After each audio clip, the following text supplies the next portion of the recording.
Cristiano Becker.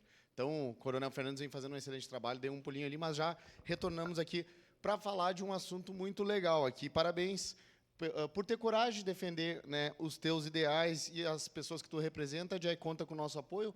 Eu, apesar de divergir aqui do modelo que está sendo colocado sobre a escala 6x1, eu apoio sim essa frente para a gente poder debater e tal.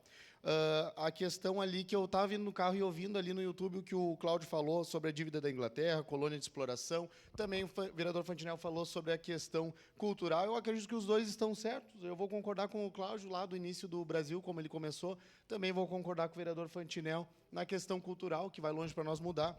E aqui vou discordar completamente das ladainhas e papo furado aqui que a Estela alegou. Estela, esse negocinho de dizer que é direito 13º, beleza, mas a gente recebe aqui, com certeza, eu sou otário, eu pago 6 meses de imposto para o Estado, me devolver um pouquinho por mês lá no final do ano. Então, esse negócio de direito de CLT já ficou para trás, já ficou lá na época lá na década de 70 a gente acreditava que era direito. Agora o povo já está querendo ser mais como a Singapura. Por que eu vou citar a Singapura? Porque eu não vou citar país que deu errado, ou Cuba, onde as pessoas passam fome. Vamos citar a Singapura, lá onde tem a melhor liberdade econômica, onde as pessoas ganham bem. E lá é o país mais liberal, Sandra.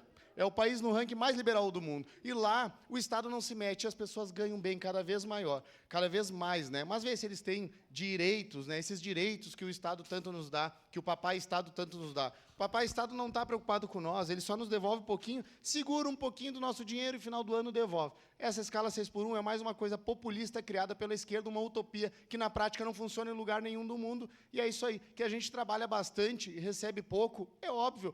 Aqui, vereador Fantinel, os empresários é muito para quem paga e pouco para quem recebe. Isso aí é uma realidade do Brasil. Mas por que a esquerda não mudou essa realidade de 20 anos que teve no poder? Eu deixo aqui a dúvida. Muito obrigado, presidente. Próximo inscrito para a declaração de voto, vereador André